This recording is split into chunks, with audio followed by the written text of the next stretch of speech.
Hello. Hi, Prof. Hi, how are you, Ayanda? I'm well. How are you? Oh, fantastic to hear from you. I thought you were Yes. off already. Oh, no, I'll be here until the end of the month. Okay, all right. Do you want to break the news or do you want me to break the news? I can break the news. Okay, yeah, go ahead, go ahead. Yeah, so colleagues, I found a teaching job, so I will be leaving all of you at the end of the month. But it's been really great working with you guys and just hearing your just learning from you. Learning from you has been amazing. So thank you all for being so welcoming and thank you for teaching me. Yeah, and thank you, Professor Mbata, for taking me on. I was a student with absolutely no experience when you took me on, and thank you for seeing what you saw in me. And I'm just really grateful for just all the opportunities that you've given me. I really am. Oh, that is so sweet. Thank you so much. Oh, yeah, so I'm going to have a meeting with you before you leave, obviously. Okay, yeah. And I think Professor Matthews may have already contacted you or will contact you. Yes. Yeah, I'm just sad that you are leaving Rhodes, you know. I was Uh, hoping that you will find something at sociology. yes, yeah. I Yeah, mean, yeah, I think I've been with Rhodes for so long and it was like it's time to move. It's time to see, time the to broaden my world. horizons and time to see the world. So, yeah.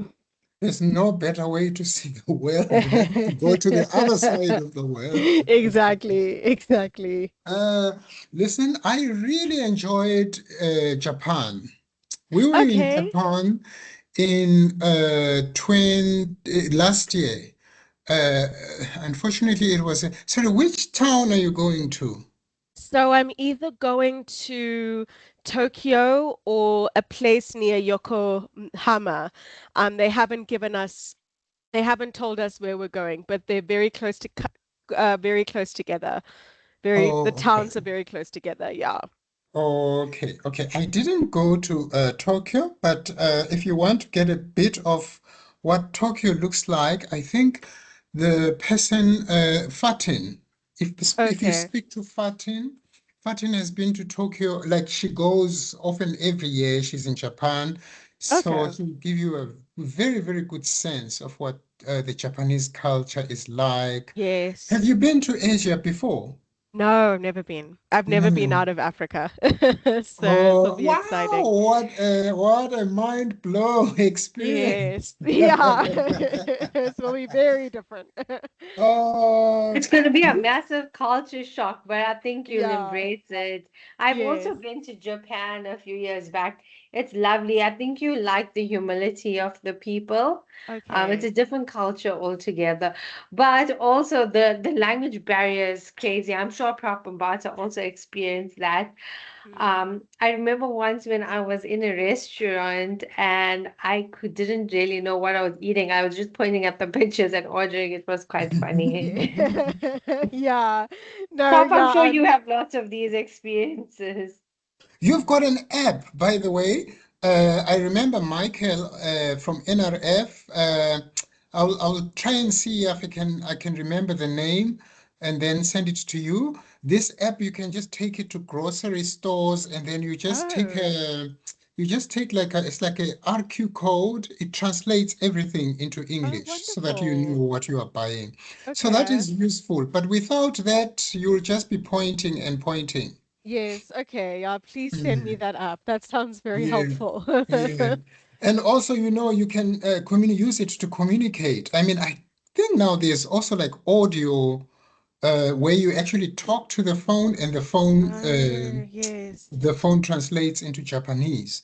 Okay. So, but maybe Tokyo, because it's a big town, it might be more cosmopolitan than where we were. I was in Kyoto, like Oh, past okay. Osaka. So that whole area is more rural, you know? Oh, So, okay. mhm. Yes. So do you remember the Kyoto Protocol?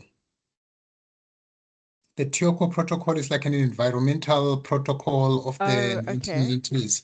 Yeah, it's people who've done environmental, sort of like in the green space, like the Paris Declaration. Have you heard of the Paris Declaration? No, I haven't. Yeah, this is just the things in climate change science, you Okay, know. I see. Okay. Yeah, so we were in Kyoto. So there's um, the first declaration on climate action is contained within the Kyoto Protocol. Okay. So yeah, so we went to the area where the declaration took place. Okay. So it's very historical in that sense. But Okay. yeah, I think Risha is right. The people are very reserved, Yes, I've um, heard. very polite. Um, in my mind, I mean, I enjoyed the politeness and the sort of the very distant. But it might be different in Tokyo because Tokyo is probably cosmopolitan and it's got people from around the world. So it might actually Yes. feel like any other European town or city. Okay. Where were you, Risha? Prof, so I went to Tokyo. I also went to Kyoto. We went to the mountain there. What is it called? Fuji, Fiji.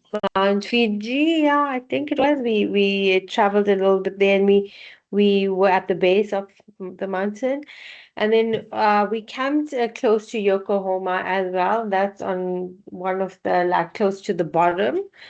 Yeah, and we went on the bullet trains and all of that. So yeah, I was there for over a month. Oh, Ooh. wow. Yeah. So I don't know if I ever mentioned, Prof. I'm part of the Scouts movement, like Boy Scouts of South Africa. So I'm a leader, and every 4 years we have a world camp Mm, in a different country. So next year it's in Poland. I'm not going to be going, but I went to the one that was held in Japan. Okay. mhm. Yeah, and it's just amazing. So we did, yeah, we toured a little bit, and then we actually camped in Japan, which is something else. It was Okay. lovely. Yeah. So that's why I was there for over a month. Yeah. Hey, I'm going to try and send you some pictures, but I mean, Risha has got a richer experience than I do. Um, so yeah, so Risha may have definitely would have better advice on how to navigate things and also farting. Yeah. Oh yeah, Okay. Yeah. congratulations. Yeah. May Well Um, it thank you. done. be the best experience of your life yet. Yes, thank you so much, Prof. I really hope so. I've been teetering between excitement and terror. There's some moments where I'm Good. terrified. No, no, I think it's a very safe environment, Yeah, Japan. yeah. Yeah. It's very, And very when do you safe. leave? I Mhm. leave on the 26th, 20, no, 25th. I leave on the 25th Of 25th. of Okay. March. March. Yes, of Oh, that's March. Mhm. soon. Okay. And are Yeah. you teaching like school kids or is it tertiary education? So I'm teaching English to university students. Okay, Mhm. university students. Okay. Is it at an institute, like at a university or? Yes, it's on a university campus. Okay, Mhm. I think you'd like it. As I said earlier, the people are very humble, they're very genuine, they're very respectful and polite. Okay, yeah. So I think just engaging with that type of people is also enriching. Okay, yeah. Yeah. Mhm. That's good to know. Mhm. Yeah, Mhm. but I mean, with every massive change comes lots and lots of excitement, but also fear and Yes. trepidation. But I Yeah. think I'm so sure you have all the skills that you need to just, Uh, do your best and embrace it. Because as Prof said, like hopefully it's the best experience that have had as yet. mm, So it's just something that's amazing and that you get to look forward to. yeah, for sure, for sure. Mhm. Mhm. Oh, okay. Fantastic. Very Any news, exciting. any more exciting news from anyone else? Maybe we're missing something, just in case. I think I'm fine. No news on my end. No news on your end. Okay. All right. Let me, since Risha really is the convener of this meeting, let me give Risha the honor of the opening of the. How many people are we supposed to have just for the register? You know, I see Nepo is here. I see KG. I see Anita. Where is Luleka? Where is Leletu. Leletu? And then also a bit more of our honor students. So we have Kaylee and we I have see Kaylee's Tabang. here. I see Tabang is We, here. we're missing three more honor students.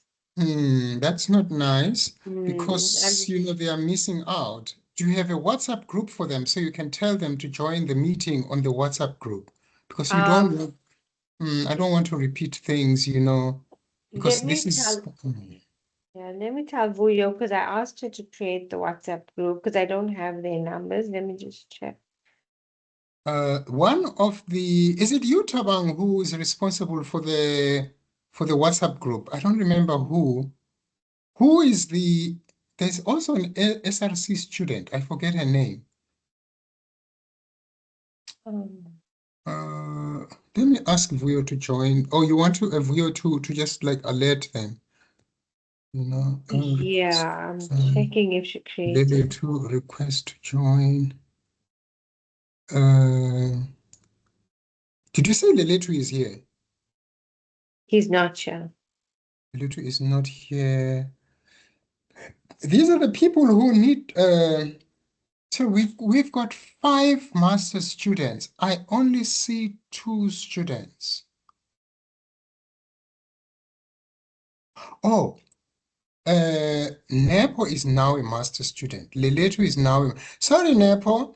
I see Nepo, I see Kabang, I see Anita. Who's missing? Leletu and Luleka. Luleka. Is it Luleka? Luleka, yeah, Luleka, Luletu. Then we have Nepo and Anita. So that's four of our master And students. it's Luleka Mkanya, hey? Yes, from Kanye. Even on our thing, they are there. On our academic group, the students from last year obviously would be there. So let me just say, please join.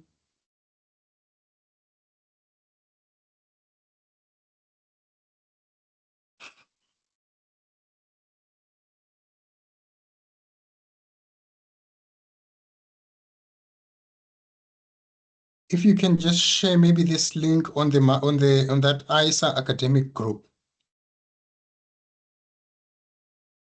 Okay. Oh, I think I did. And the last person who sent something there was me sharing Sarah Fraser's Sarah Fraser's. Oh, okay, Mm, let me do it now. The meat naturally. okay, whilst you're doing that, I'm going to look for the the lecture that I gave in Kigali on writing. Some of these things could be very useful, Ayanda, you know, when you are teaching English, especially written like academic English anyway. Yes, yeah, for sure. Mm, mm. I mean, I talked to the CEO of Economics Vanguard like a few years after I had given the lecture, and he said, "You have no idea how useful it was for the staff because they are a writing, like a research institute." So, Mm. then I gave them this lecture because I thought it would be great for them. Well, they just asked me to talk about anything. Then I thought, let me talk about writing. Writing.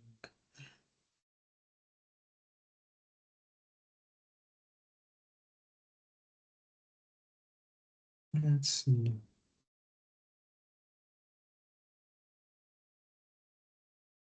Okay. So, so I think this is the thing that I'll go through some of these pointers later on, okay? So for now, let me just move this, just make it smaller, and then I'll discuss it later. All right. Hi, but we can't wait forever. So thanks everyone for joining us. So yeah, Risha, uh, maybe you should tackle the first point, introducing the meeting. Thanks. Okay, thank you, Prof. Prof, just checking, shall I also record, right? It would be useful to record for reference, especially now that some people are not here. Okay, it is recording. I'm not sure who started. Okay, yeah, so as Prof said, welcome everyone to our meeting. This is our research writing meeting, as we call it. It happens every second week from Corpus 2 until Corpus 4. And it's a time where all of the students and academics that are associated with the ISER meet to discuss the various research that we're involved in.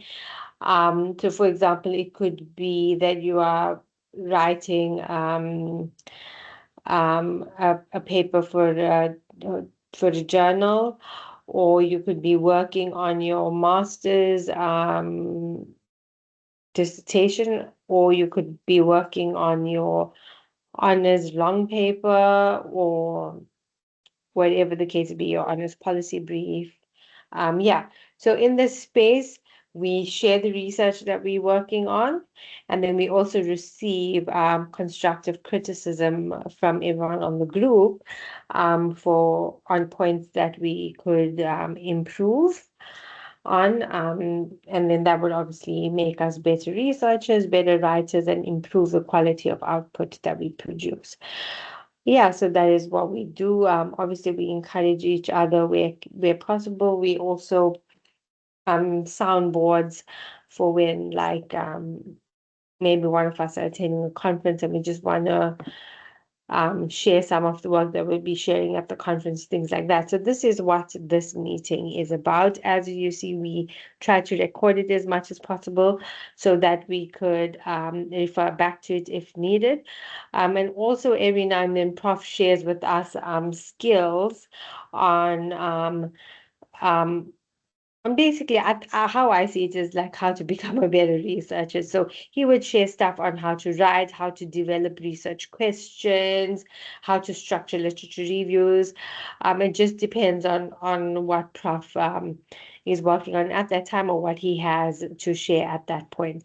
So that's also how we are enriched through this process. Prof, over to you. Yes. Are there any things that you would want us to do in these discussions? Maybe there are things that you are thinking are important over and above what Risha has mentioned.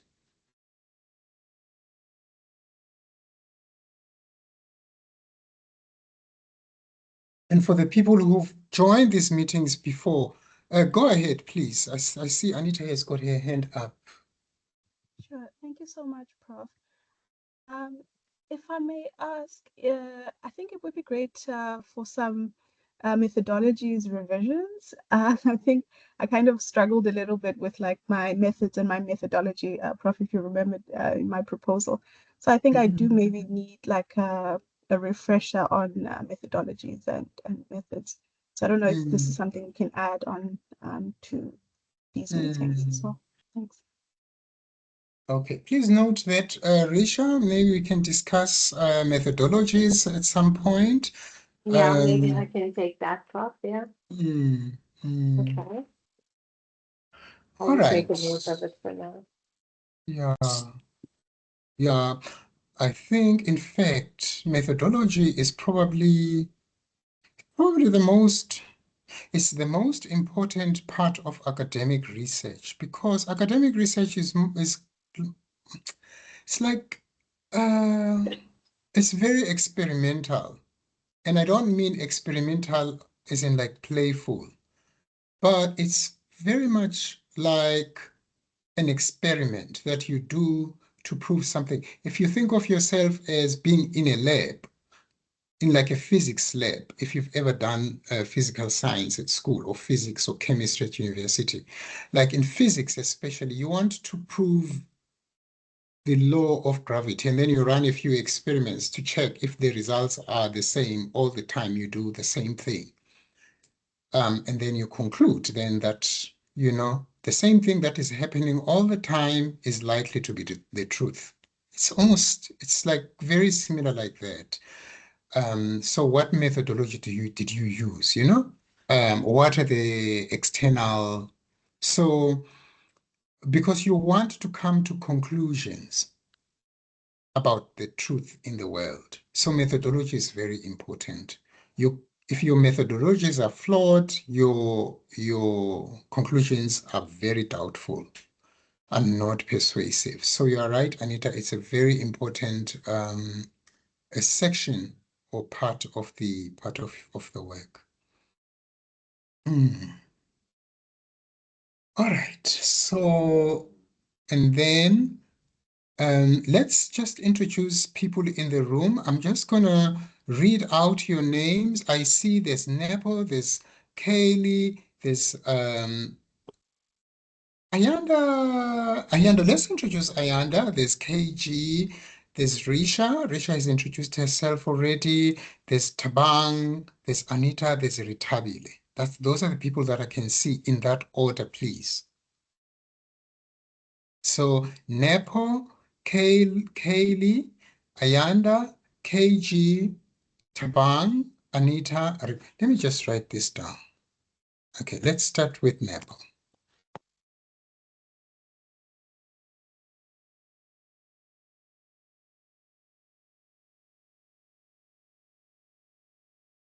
Nepo, can you hear us?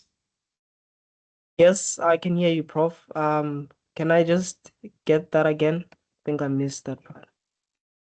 Oh, no, these are introductions. We want you to tell us about yourself and what research interests you've got and what your expectations would be in 3 lines. All right, no problem, Prof. Hi, everyone. My name is Nepo.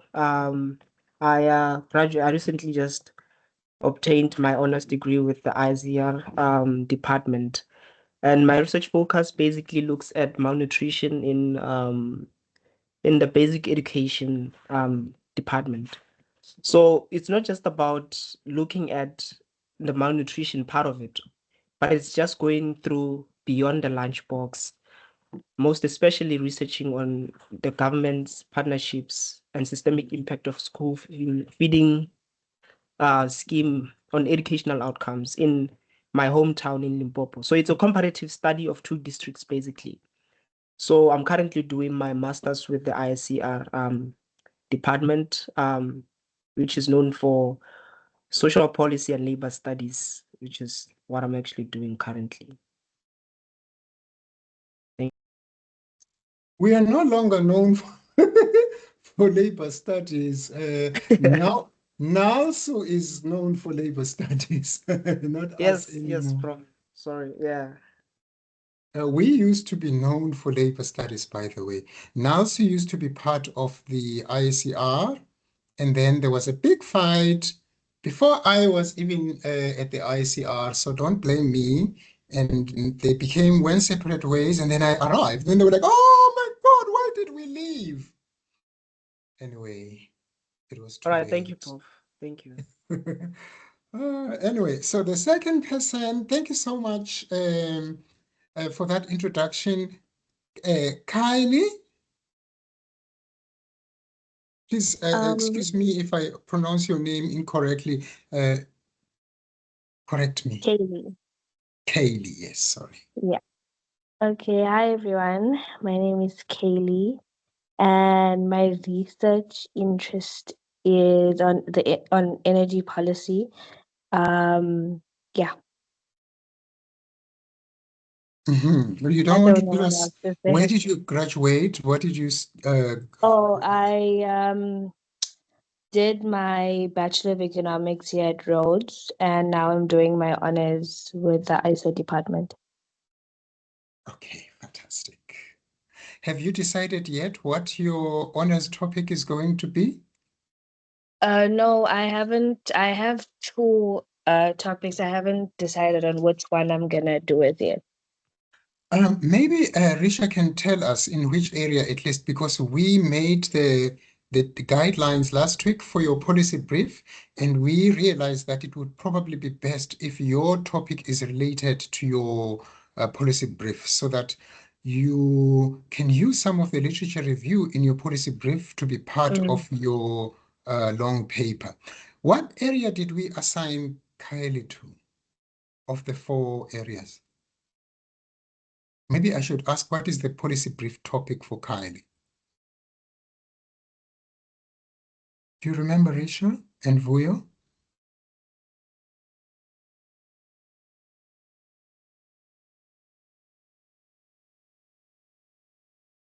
Am I there? Am I there? Sorry, Prof. It's Sorry, whether I was just sorry, I wasn't I was on mute. Sorry. So her policy brief topic, I'm just looking at how we'll second is just opening up. Kylie, did you receive it? Your policy brief topic. Oh, yes, I did. What is it? what is it? It is, one second. What are the community and home environment that are impacting the educational progression of the boy child? Okay, so it is in education and it is also in human development, because you are looking at how the home environment is affecting the boy child in terms of their educational attainment. So the educational attainment is like a measuring stick. Like, okay, how is this child affected by the main thing you want to look at is how is the environment at home, and how is that environment affecting the progress of this child who is a male. Obviously, you might have to compare the progress of the female versus male kids. All right, so that is a very important topic, given all the problems of young boys who are on drugs, who are abusing alcohol, and who are dropping out of school, and who are absent at tertiary level. I mean, when you look at Rhodes, you see that 70% of the students are female. That's a problem. So you've got a very important topic. All right. Next, please. I've written the list on the how. Yeah. Ayanda, you may want to introduce yourself not Okay. as a traveler to Japan. Okay, sure. Hi everyone. So I'm Ayanda.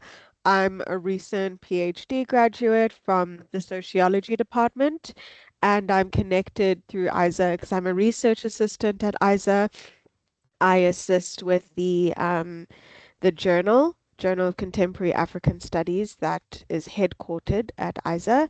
My I studied in gender, masculinity studies, feminism, that sort of thing.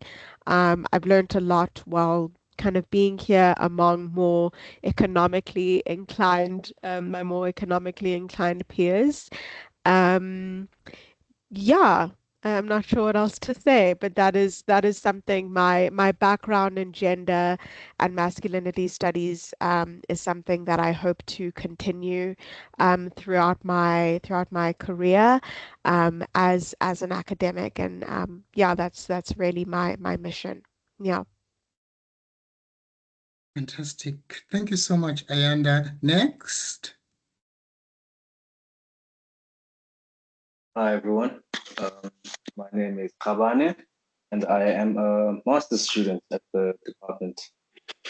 Um, yeah, my background is advertising, marketing, and politics. I did my undergrad in politics. I have an honors degree in strategic communications and interdisciplinary studies, again with ISER. I'm currently doing research about the costs and benefits of mobile cattle auctions in Matatiele.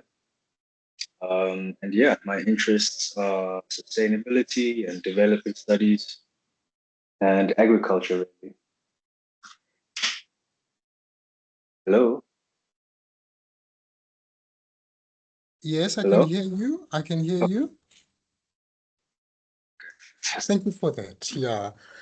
So KG is doing research that is very much at the center of the projects that the ICR is involved with and the community with the community that is actually part of the ICR community, although they are, they're not academics, but they are NGOs, etc. In Matatiel. So also very important research in terms of the land reform problems, in terms of like livelihoods. Thank you so much, KG. Next.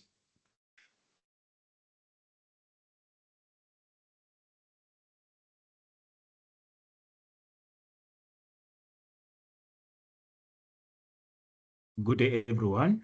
My name is Tabang Mhlanga. Well, I've done my degree with Rhodes University, and currently I am ISER student. I'm registered for honors with ISER, institute.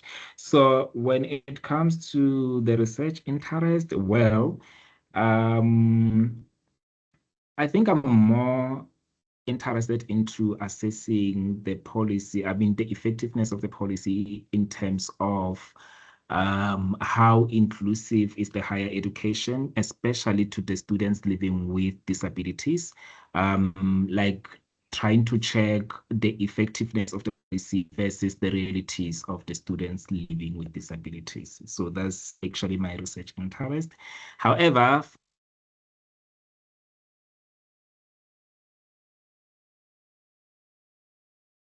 Forever.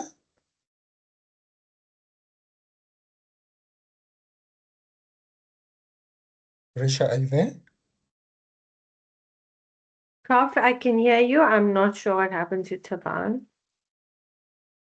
Tabang, you are muted. oh, sorry, I was not How- aware. I thought I However, was sorry. Should I start from scratch or?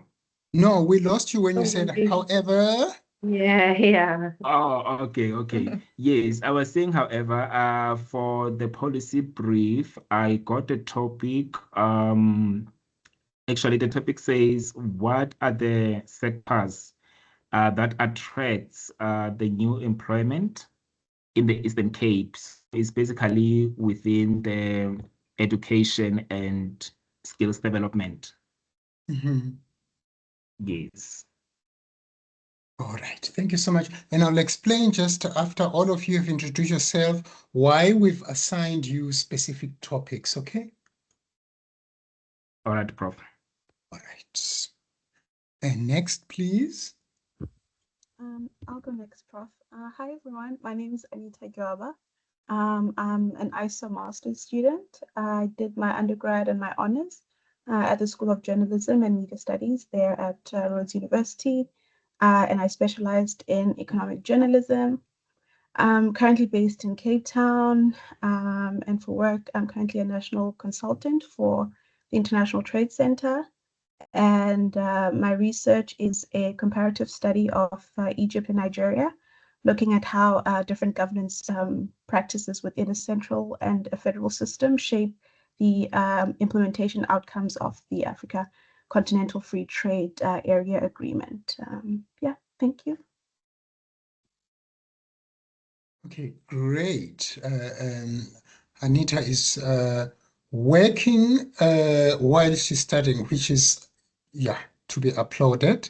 How she juggles the two is commendable. Thank you, Anita. Next. Thanks, Prof.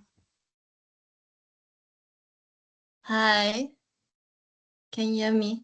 Yes, we can hear you. Go ahead. My name is Ritabile. Um, I'm gonna obtain my degree this year, Bachelor of Social Science. I'm doing my honors in the ISER program. My research interest is in economic development. My research policy brief topic is to what extent are schools supporting vocational and technical training, education, and skills development? Yeah. Fantastic, fantastic. Thank you. So you can see that you are all sort of like doing research that we have to understand because we have to supervise your research. And we are not really a department. We are an institute. We are self-funded. So we have to we are a consulting institute, basically. That's what we are. So we do research for funders.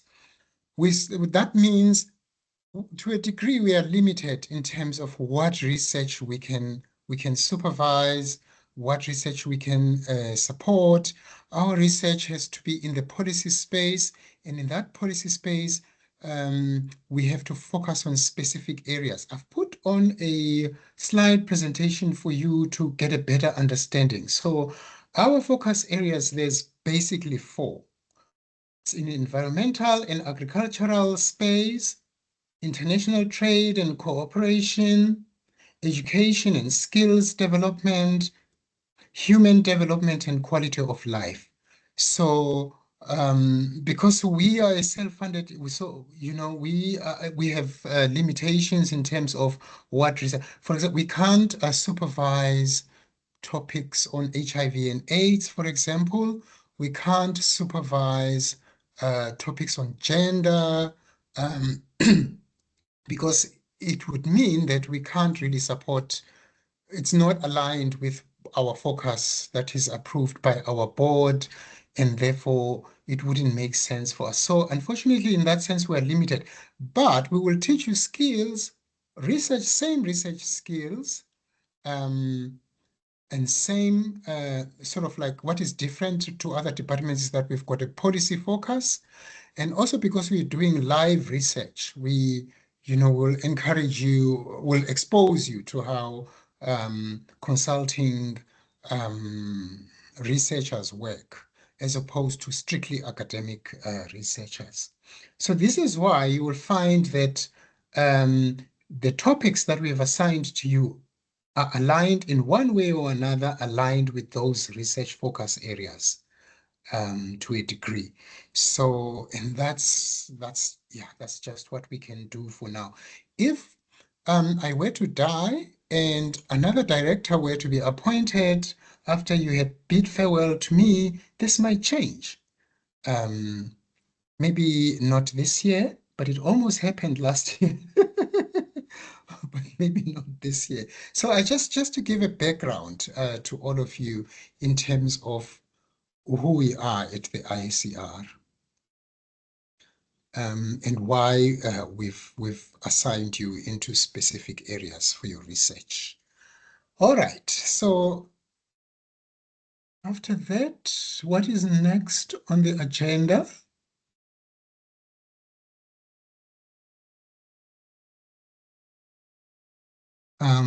We've done the introductions. You've actually told us about what your proposals. Yeah, maybe I just want to also say that all of you are writers at the core of everything. You are academic writers. That's what this whole project, postgraduate project, is about. It's about strengthening you. It's about training you as researchers. Ultimately, I mean, Anita is already working in a policy environment, research policy environment. And that's where we are hoping that all of you will be going. So this whole project, postgraduate project, for us is about training you in this space. And I've told you at one of the meetings that I realized that there was a gap in this space when I was at the Human Sciences Research Council. Students were not really trained for the science policy interface space. And we thought about ways we could strengthen this area with the board, and we came up with these areas for now. Anyway, for the strategic period. Okay, so what I wanted to ask you from the people who've got experience being with us, are there any suggestions that we've already gotten a suggestion from Anita, any more suggestions in terms of the logistics, for example? Do you think this is working for you? And maybe how do you think it can be improved upon? You might be wanting to think about that for a while. And then you can put some of your thoughts in the chat. And we will welcome your suggestions as we go along. Since you are all at different levels of your training as researchers, there are honors students, there are master's students. We had a PhD student who graduated last year, and you can see that the higher you go, the fewer students there are. This is for all universities anyway, including institutes and departments. Yeah, I mean, people get jobs after their honors degrees, after their master's degrees, and then some people do study part-time, some people don't. I graduated last year. So yeah, and then people get into it's very rare that you find, sometimes you find students who do 2 degrees, 2 master's degrees. Sometimes you find students who've got 2 honors degrees, but it's very rare to find people with 2 PhDs, but they are. So Ayanda, if you're thinking about another PhD in one of the research areas in the ICR, you would be more than welcome to apply. Okay. Thanks, Prof. I might take you up on that, maybe one day. Oh, maybe one day. Hey, yeah. So there's something that's called the postdoctoral blues. After you finish your PhD, you kind of get like withdrawals. You were so used to doing this PhD.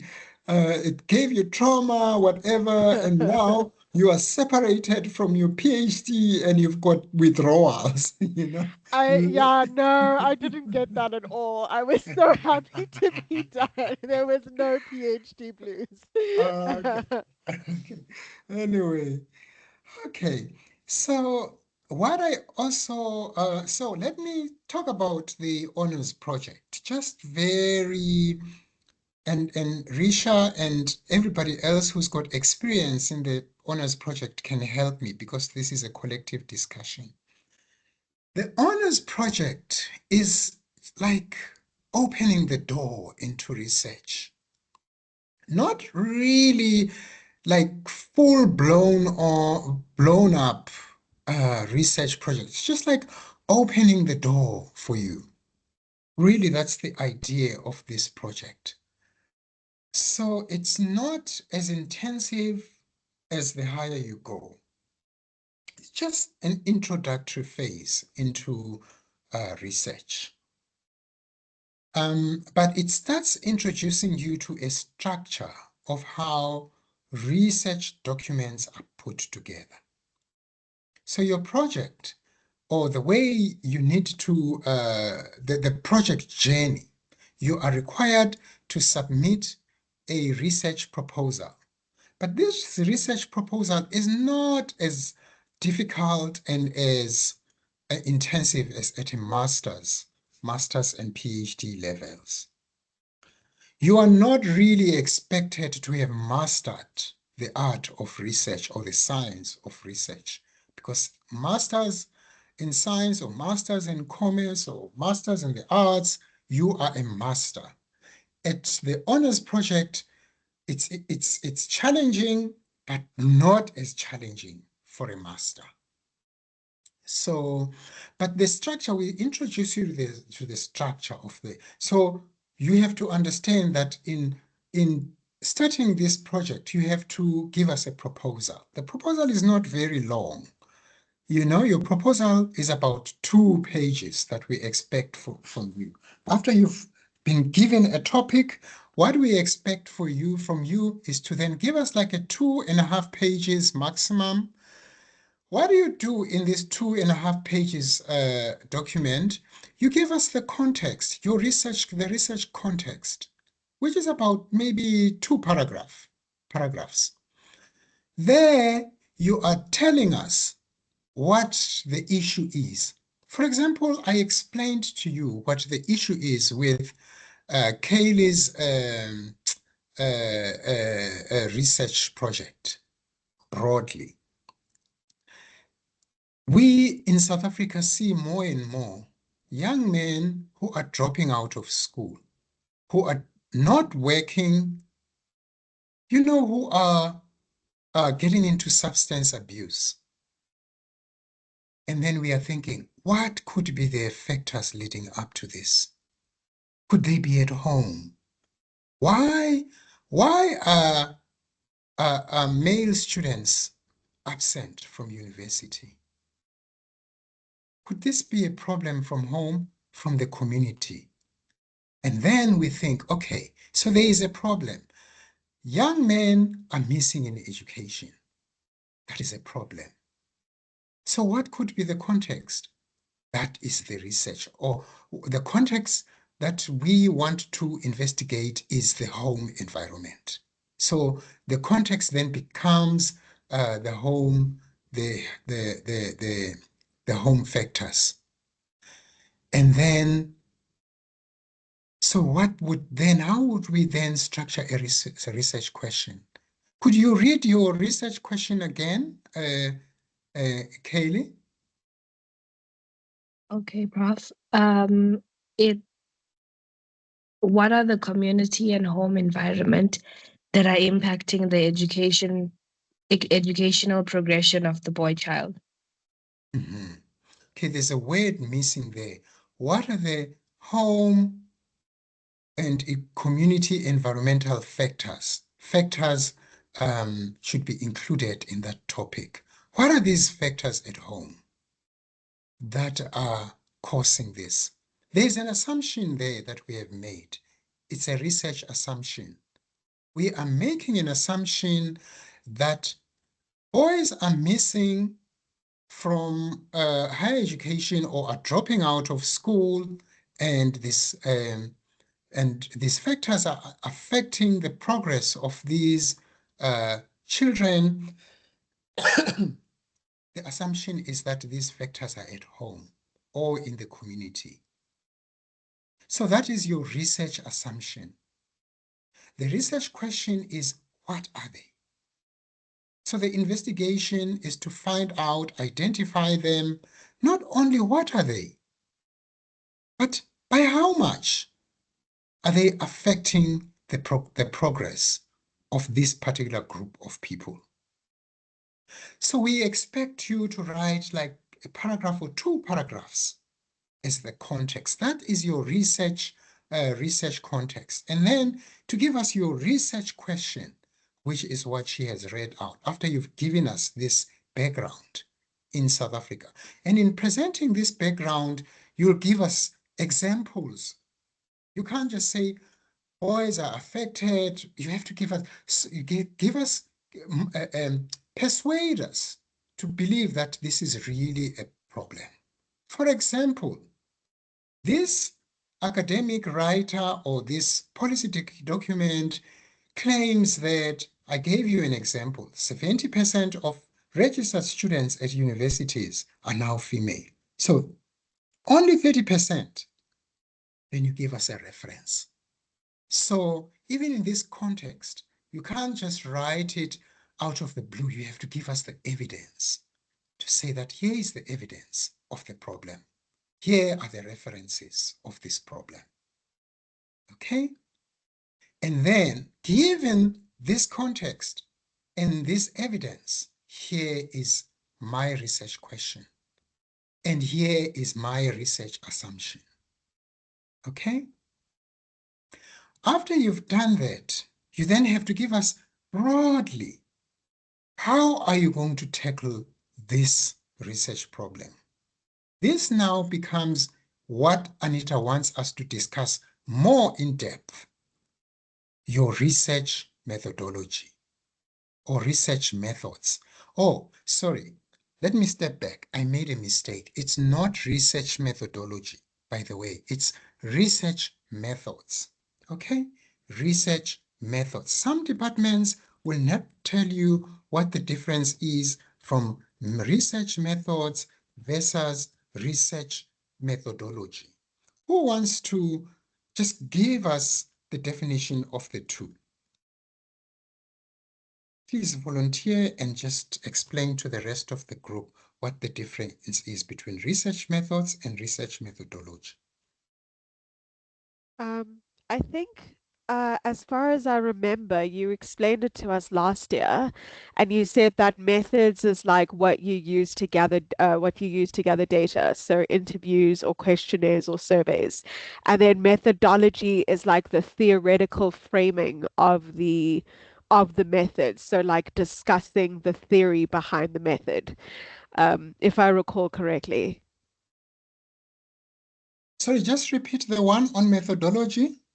Methodology, I think I remember you saying that it's the theoretical framing of the method. So if the method is like using interviews or data or questionnaires or surveys, then the methodology is discussing the validity and the merit of those particular methods. But I might be wrong. Yeah. No, you are not wrong. Perfectly, perfectly. Somebody else, I saw a thumbs up. They agree with you. Perfectly, perfectly on point. So let me just put this in writing. Here, in your research thesis, you will be focusing on the steps. What are the steps you will undertake to collect and to analyze the data in order to address your research question? Really, that is what we are looking for, research methods. Some people, very, very bright people, do their research on research methodologies. What they are doing is looking at the pros and cons, the limitations and permutations of different research methods. That is called research methodology. I mean, methodology, the study of methods. You see, that's the difference there. You are not doing the study of methods. You are presenting to us the chosen research methods that you will use to collect and analyze the data. Who has a question on this? Because this is a very, very important distinction. Who wants more clarity on this? For some of you, it's the first time that you've encountered this difference.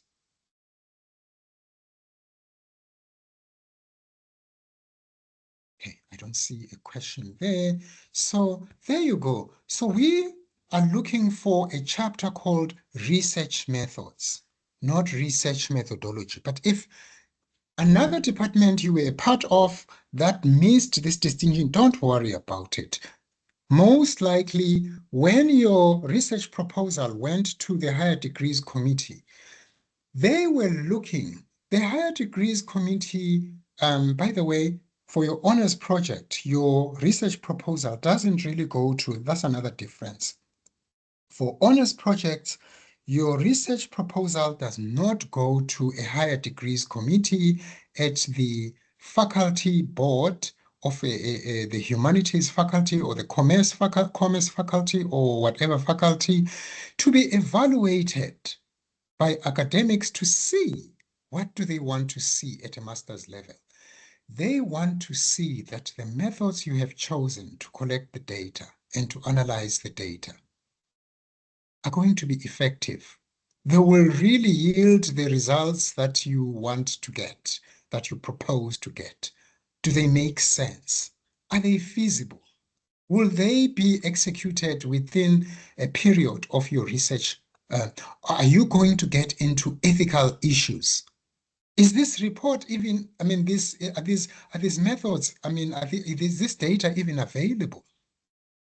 You know, if you propose, for example, that you want to look at how drugs are affecting the cognitive functioning of the brains of young men as one of the factors that excludes them from participating or from enrolling at university, you can already see that you are going to have a problem.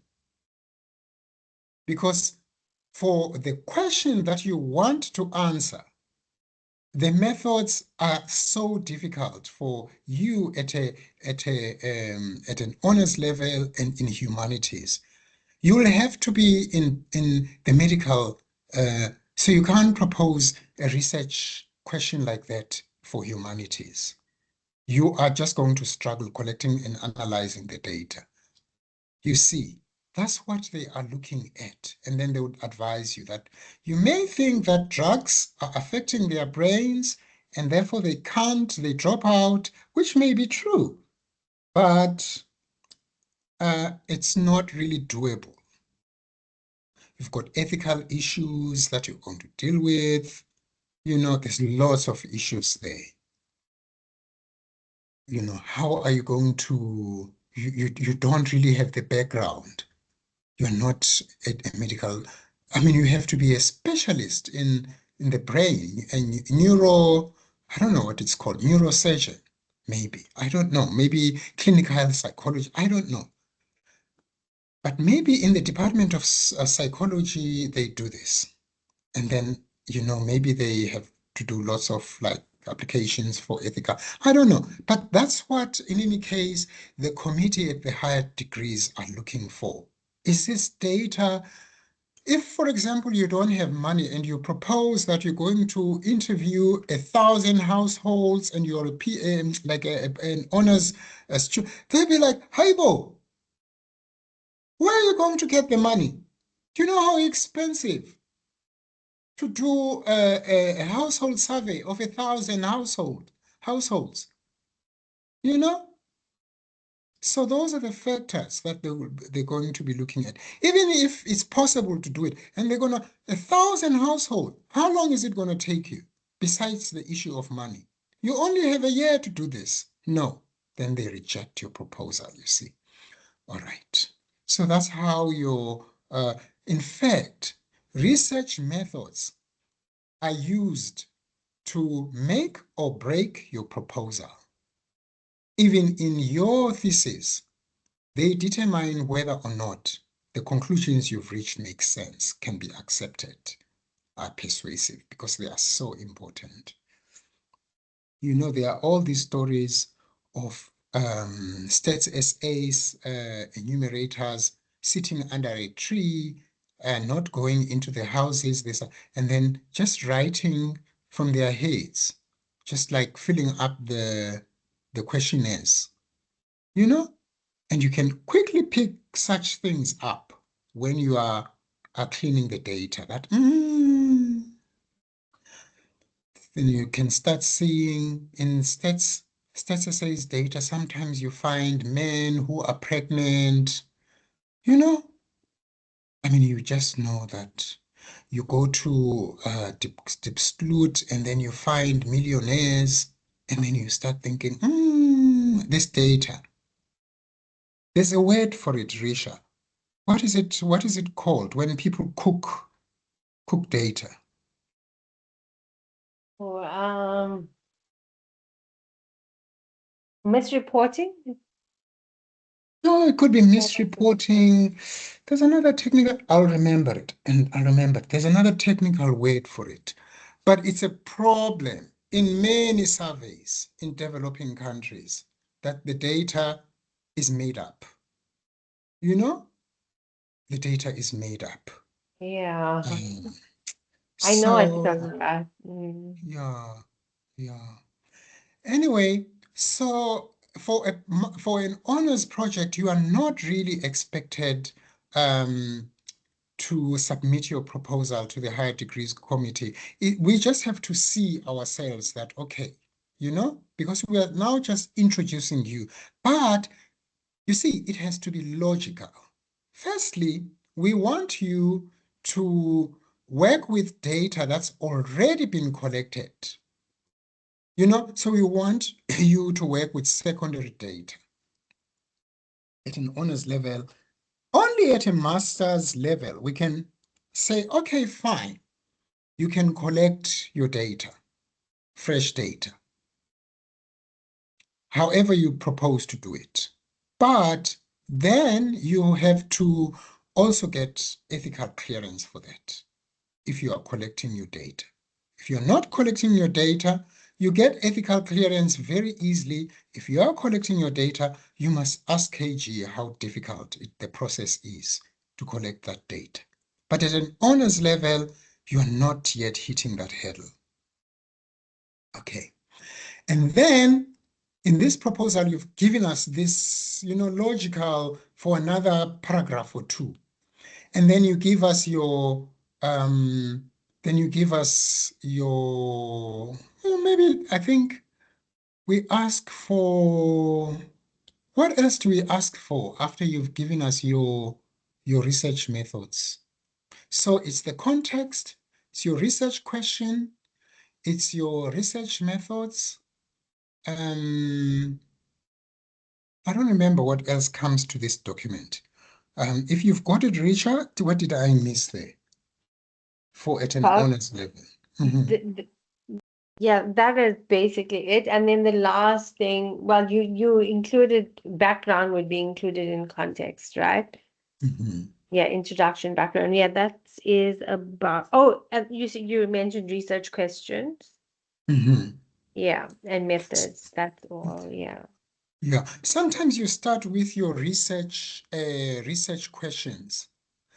Then you have your main research question. For example, the one that is in your title. Oh, by the way, it's better to have a question in your title. Have your title as a question. What that does, it makes it easy for readers to see what your research question is going to be. If you put your title, the heading of your document, heading of your project as a research question, then it makes it easy for you to always remind yourself what your research, and then you have a main research question, and maybe you can break it into two. Then we call those sub questions. Sub question 1 and sub question 2.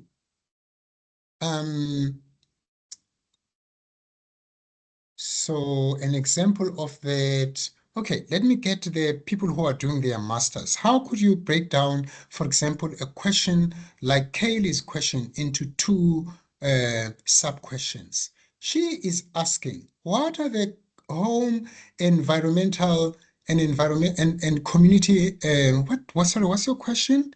Home and community environmental factors. What are the community and home environmental factors that are impacting the educational progression of the boy? Boy child. Okay, so what do you think could be two sub-questions how can you, sort of like, because it's a big question, how can you break them down in sort of like a stepwise, manageable recipe?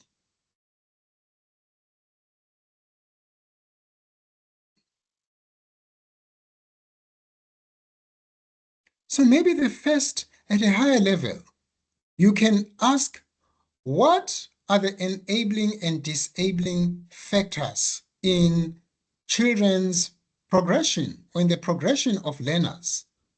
First, you just get all these factors that are positive and negative for progression of all learners or children. And then your secondary question is to ask which ones are particularly, which ones are impacting the boys the most. You know, and then so you have a more broader, and then you see it's like a funneling exercise. Then you go deeper, and then which ones are specific to the boys? There's ones that are specific to everyone. Maybe there's ones that are specific to girls, the ones that are specific to boys, and then which ones are specific to boys? You know?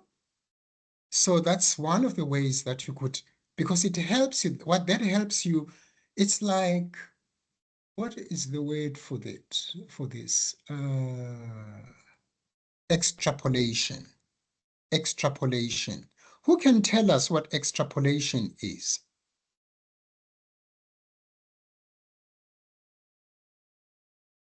Or deductive reasoning then? See, there's like a deductive thing that you are doing. You are removing the factors or the items that are not really specific to the subgroup, you know? Or you are identifying the factors or items that relate to your subgroup. That is extrapolation. From the general or the universal, you identify things that affect you. So you are extrapolating. And then you are also removing the ones that are not, you know, maybe they have like some impact, but they're not as important. So you prioritize, maybe you choose 4 or 5 of the ones that have got a big impact on your subgroup. Then you focus on them. So you can see there that you want to get to the core of the matter. And then how do you do that? Then you have sub-questions. Two, and at an honors level, 2 sub-questions are good. Don't have 3. At a master's level, you can have 3, and at a PhD level. Then once you've identified, once you've broken up your main question to 2 sub-questions, then you start thinking about your research method. So you see, I'm also making the same mistake again.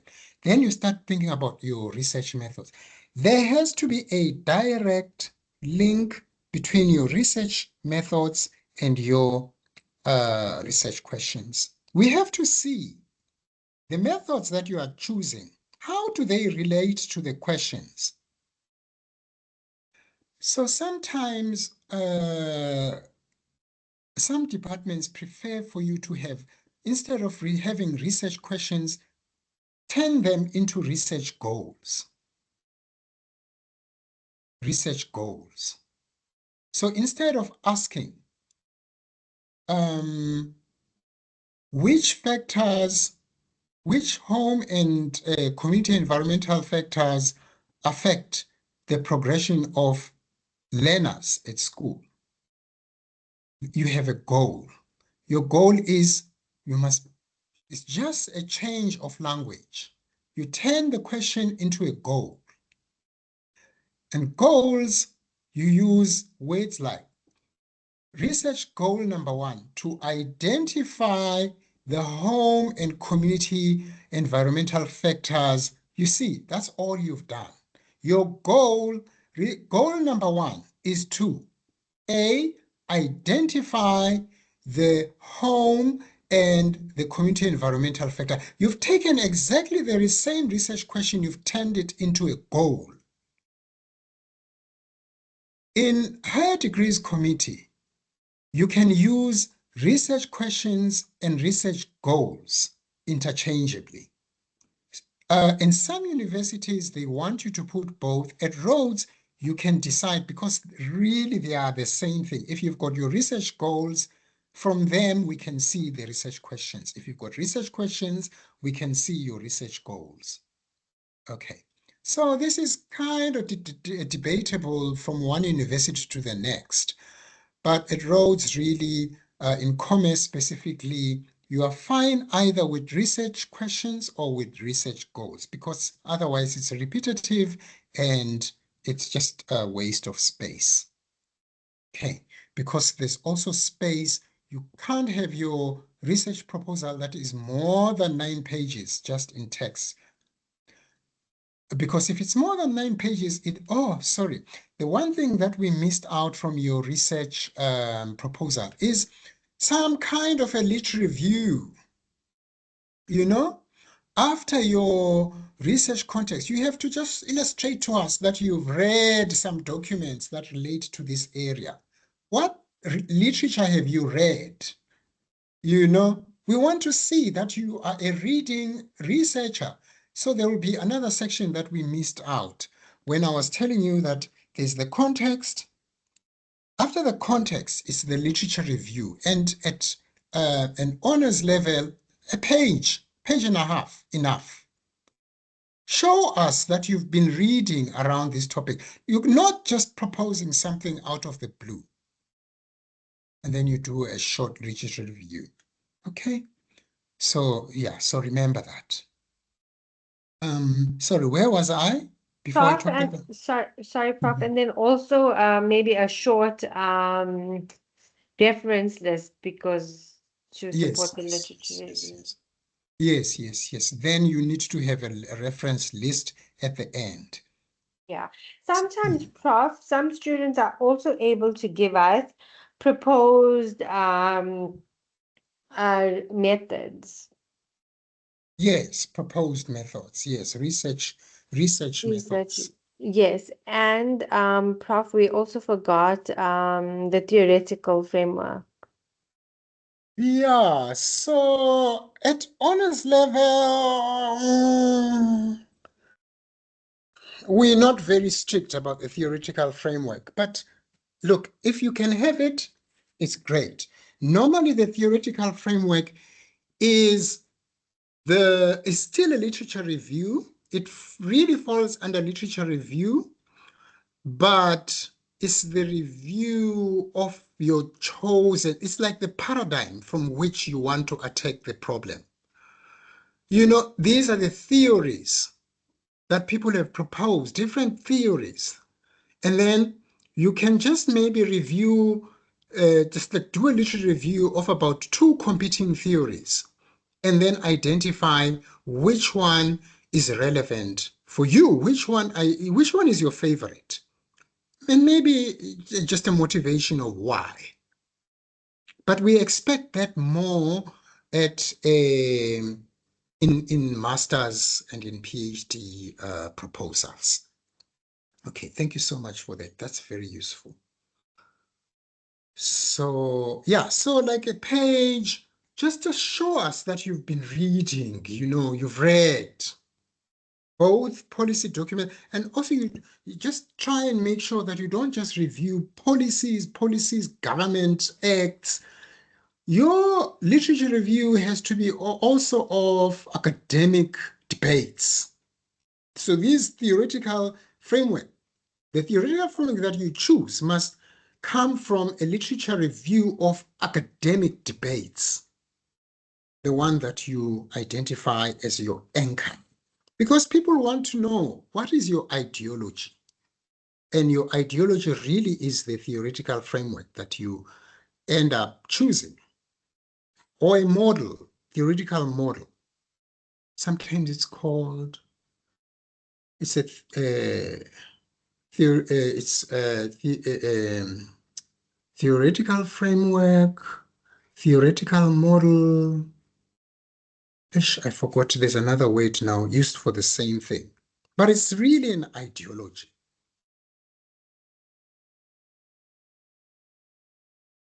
Okay, sorry. So that's it for that's all that we expect. So can Risha, you please write down these sections so that all the students can now know what in this 2.5 pages they need to put there for their honors project. Whilst I'm talking. Okay. Okay, I'll do that. And then for your masters, it's kind of like a similar thing, but now it's more focused. This is when now this big theoretical, the theoretical framework is expected for you. Theoretical framework is expected for you. And also there's a section on ethical what's that section?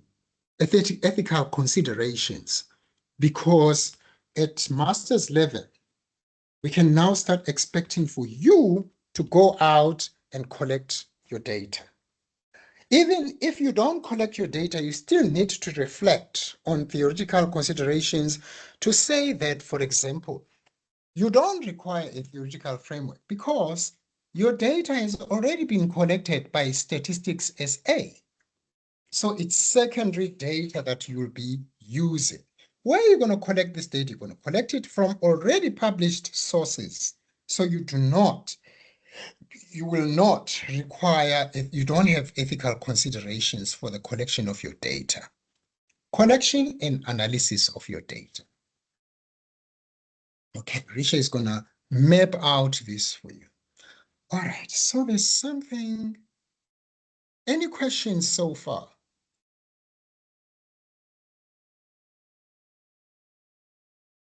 So Hi, really Prof. those, Mhm. Yes, Go ahead. sorry, yes. I wanted to ask, in regard to literature review, what makes a good literature review? Okay, I'll tell you just now. So the difference between a master's versus a PhD, in a PhD, what the higher degrees committee are looking at is to figure out whether or not you're going to have a section there on your original contributions. What are your expected contributions to the field? What is your mark that you are going to leave in this field? So you, in your literature review, then in the proposal for a PhD, you have to indicate what the gaps are. What has not been done? Don't propose something that has already been done. If you do, propose how you're going to expand on it. Maybe you read a paper, they told you that future research has to look at this. And then you say, here I am. I'm the future research that is doing this now. That is your contribution. So the master's thesis, mass is a master. PhD is a contribution. You have mastered the art of doing research. You are going further than that. You are making a contribution to the field. You are now introducing yourself as an expert with contributions. So that's really the level of difference there. If your research is like very generic, you know, it's not clear what the original contribution is going to be from you. It's just illustrating that you've mastered, you know, the recipe for research. It's not good enough. There has to be a original contribution from you, not just identification. So that's why some people say that a master's research really is mainly it's the biggest chunk of a master's thesis is the literature review. And then, you know, a presentation of their data, you know, and analysis of data, showing us that you can analyze the data properly and you can reach conclusions. But for a PhD, it's a lot more challenging for the brain. We have to see that you are coming up with original ideas, not just so and so did it like this. I'm now doing it the same way, just in a different context. There's no original thinking. You are using the same methods that were done somewhere else. You are just replicating them. So, you know, what is the innovation? We don't see it. Then we're going to say, your proposal is at a master's level still. All right, that's the difference there. All right, somebody has asked me what makes for, okay, so before I write the tips, the writing tips at micro level, let me see if I covered these. I don't think I covered this in my prepared, in this presentation that I made in Kigali. I don't think I covered this. So PhD must have original contribution. This is important. I've put it there in the chat. Let me see if I've covered literature review. Let me see. I don't think I did that in Kigali. And you must remember that I was writing this for people who are doing live research, like research.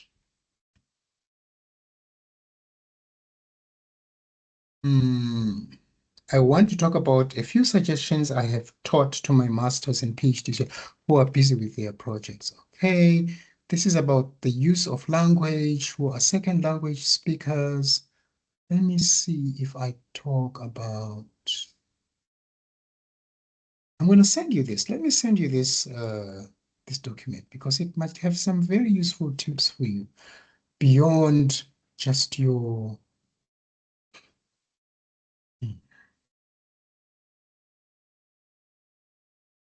Yeah, this is about writing writing policy documents for people who are working in.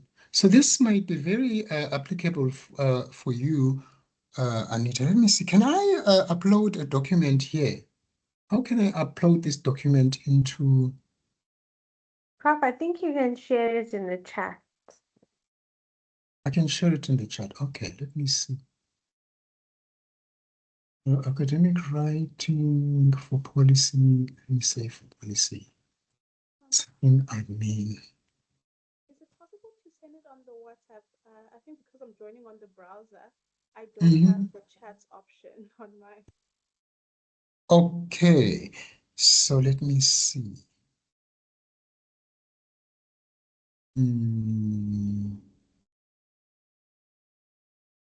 How can I do this? Let me see. Let me see. And then Risha, can you share? I've once shared a document on how to write a literature review. Can you please be sharing this whilst I am sending this on the WhatsApp and on the. Okay, let me find it, Prof.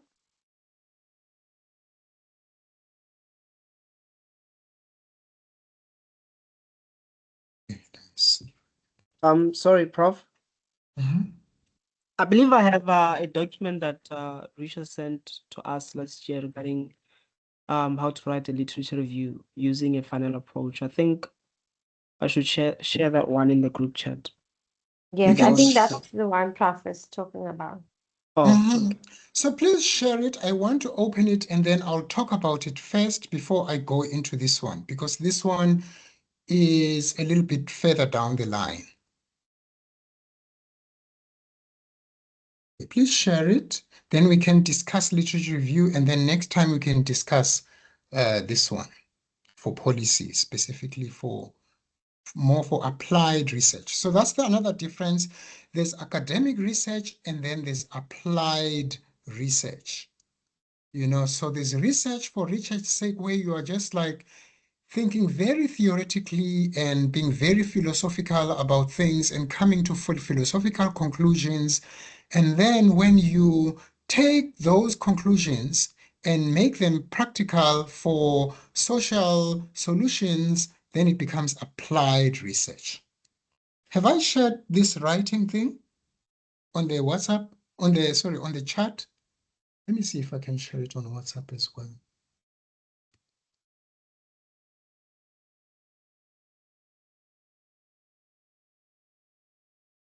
Can anyone see if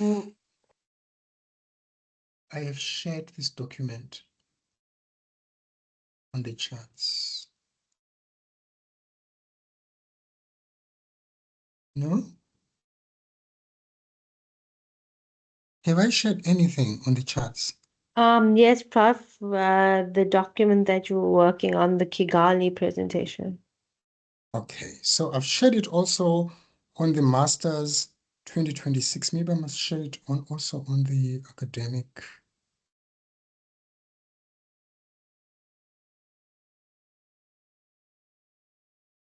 The academic.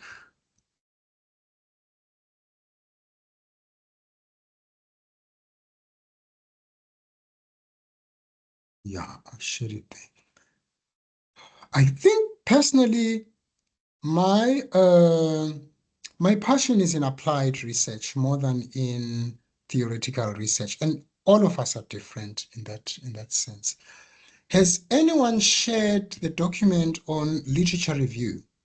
Nepo, you said you've got it. And Nepo said that he was sharing it.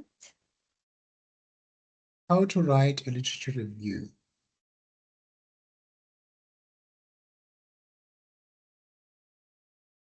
Yes, Prof. I just shared through an email and attached it in the chat. All Yeah, right, let me open it. Thank you.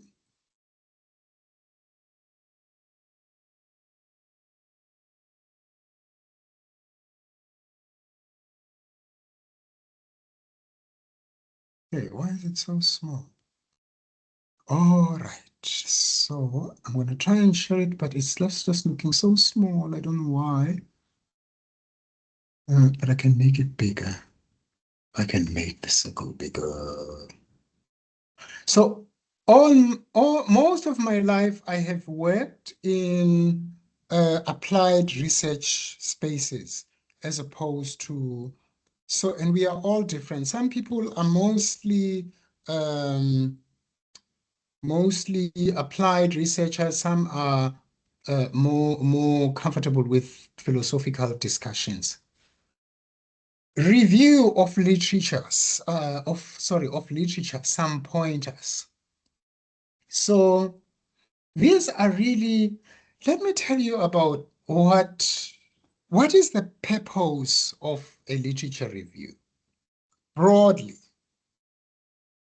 a literature review, think of yourself as a person who doesn't die. This person is sitting in a boardroom, where boardroom or seminar room. Think of yourself as you've never died and you've sat at the ISER seminar room. And people have been coming to the seminar room to discuss the same research question, say over a period of 50 years. You watch them in 1950 discuss the issue of racism. And then how to, for example, what are the causes of racism? That might be a topic, and how to fight racism.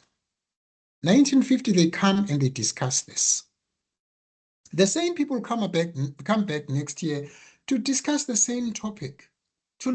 Then people come with new evidence on what causes racism.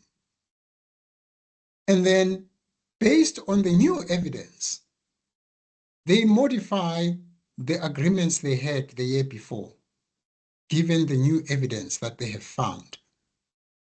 Then they modify their recommendations for how to deal with racism.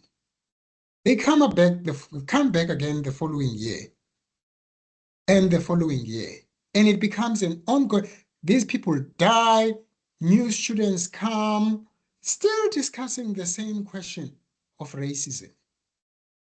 In the area of the research on gender inequality, the same applies. There's a conference on gender inequality that started in 1950 or 1960. The issues, the environment is different then. And these people have been discussing these issues for decades. You have been sitting, just watching, looking at the presentations with the evidence that they've come up with and how the conclusions have changed over time, given new evidence. Now, the main purpose of a literature review is to tell that story as somebody who didn't die, who's been sitting in the same room over those decades, the number of those years. You are giving us the history, the story of what has happened in that seminar room. Do you understand that? Taban?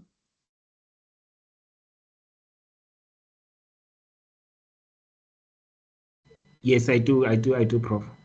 Thank you. Really, that is the main purpose of a literature review. The biggest purpose of a literature review, it is a historical review of how ideas and solutions have been proposed, with what evidence, and have changed over a period of time.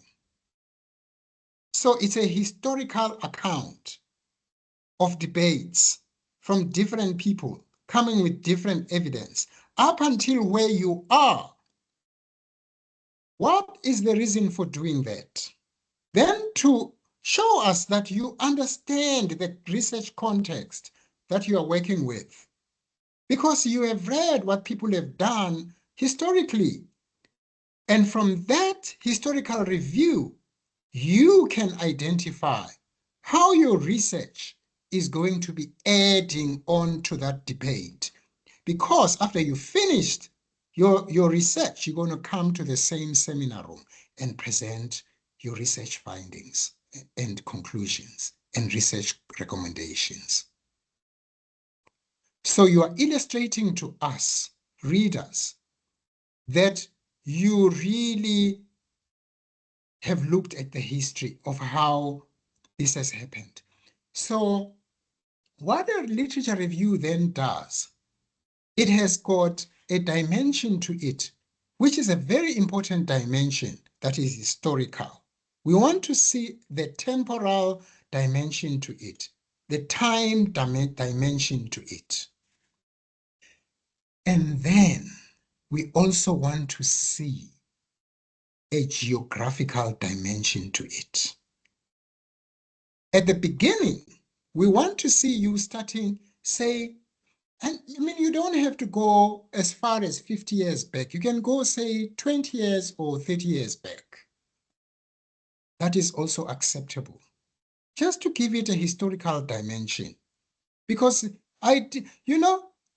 the wheel was not invented in 2026, 2025. People added onto the wheel that was already there, modified it, innovated on it.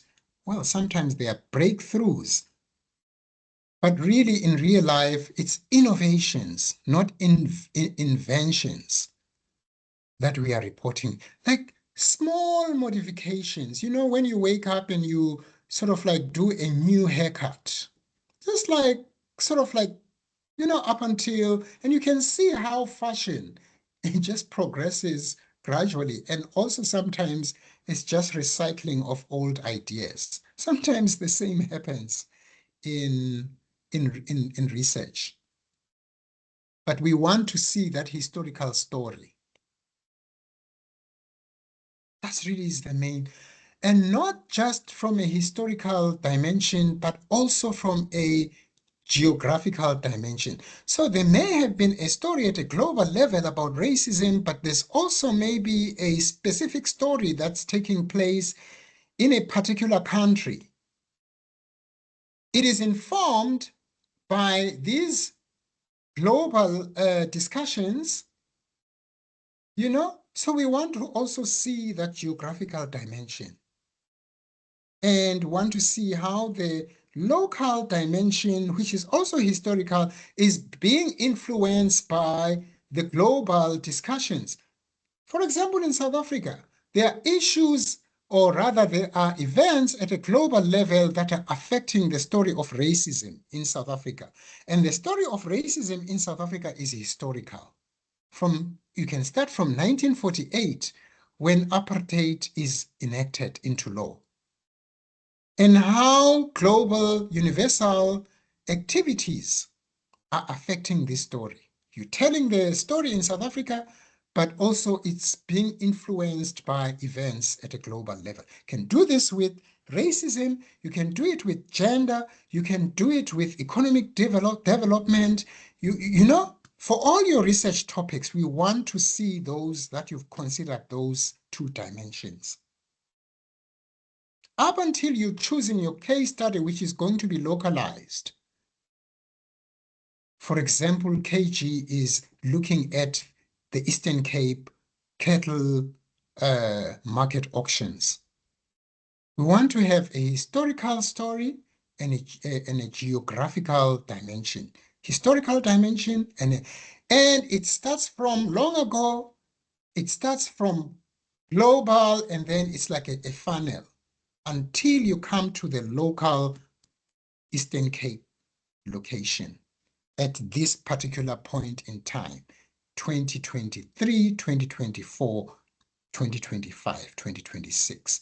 Now you are now you are telling us what's happening right now. That is the structure of a literature review. Imagine yourself as a person who doesn't die. When you are going to the library to read, you are reading the archives. You are reading the historical documents of what happened in a few decades ago. And you are reporting on those as the person who didn't die. All right. That is why the first point in this shared document says, write it from a historical perspective. That is the first point.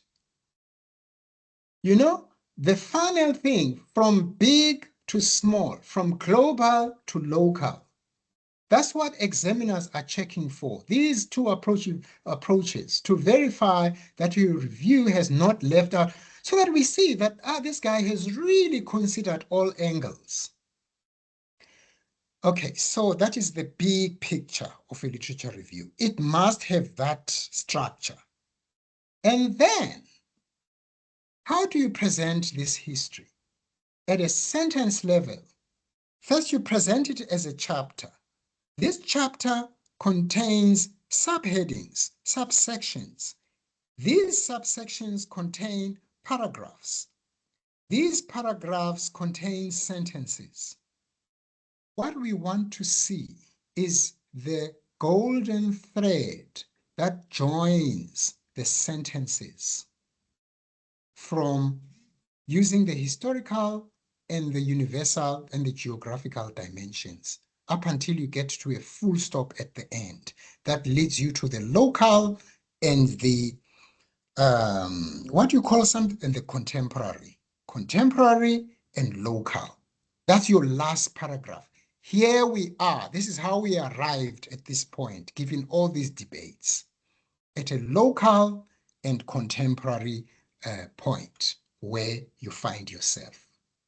That's what examiners are looking at when they are looking at your review. Okay.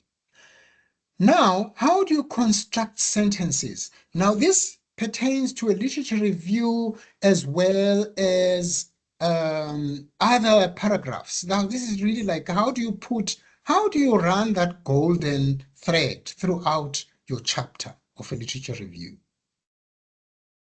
In the same paragraph, cite at least 2 or 3 different people that you've been watching sitting on the imaginary wall because you don't die. These debates, imagine these people are sitting in the same conference. Some agree, some disagree. In the same sentence, we want to see that you are understanding the debates, the main debate, and how people are contributing differently from different sides can have 3 positions or 2 positions. But, you know, we don't want you to rehash, summarize a debate from just one person. We want to see arguments. Even if it's not arguments, but agreements at least from different sides, or from different 2 or 3, because sometimes good people who can debate very well will force people to agree. We want to see, hooray, yes, we all agree, and suddenly it's fashionable. You know, you've seen these things in your literature where there's an idea that has become so popular, everybody has adopted it. Somebody won the debate, and they adopted their method or their model or their conclusions. Okay. So, but at the sentence level, you have 2 or 3 people debating, but so you don't just summarize one person in a paragraph. Show us the tensions. And then in the last sentence, give us your evaluation, some evaluation. We don't just want it to be a summary. We want to see your brain working. So who do you think won the debate from the 2 people? That's how you're going to close your sentence. So-and-so's argument is more persuasive, became more persuasive because in the next conference, they were cited as the expert in the area. That could be what are you observing? Because we want to see your brain at work doing evaluation of what happened. Okay? So, pay attention to referencing. And then I give you some, when you look at that document, can you please share it on the WhatsApp group, this literature review document as well? These are, in example 1, in illustrating the nature of the production inefficiencies that are prevalent in the system, Bromley, now we go back 40 years ago, in 1982, borrowed analytical tools from the general equilibrium of welfare economics. And then I cite those people. An Edgeworth box diagram was used to depict production inefficient, the use of blah, blah, blah. And then you can see this, however, and then you make an evaluative. In this case, the operational rules in allocate, you know what I mean? Like the last paragraph must show us that now you are evaluating what's there's example 2 on how you put these paragraphs together. We want to see more than one person who is involved in this debate. And then you can see the last sentence, hence, or at least second line, therefore. That's how we want to see you closing your, therefore, it means now you are telling us, what your assessment of the whole thing that the debates that you've now discussed. That is what we want to see in how you've constructed your part. And also, there's another thing that I will probably share later on with you. You need to then show us how you're moving from one paragraph to the next. When I write there in the last sentence, so you make your evaluative statement, hence the models aimed at explaining blah, blah, blah, then you make your conclusion, and then you do something like is done in that line. A new technological innovation or vested interests of corrupt sectors could form such forces.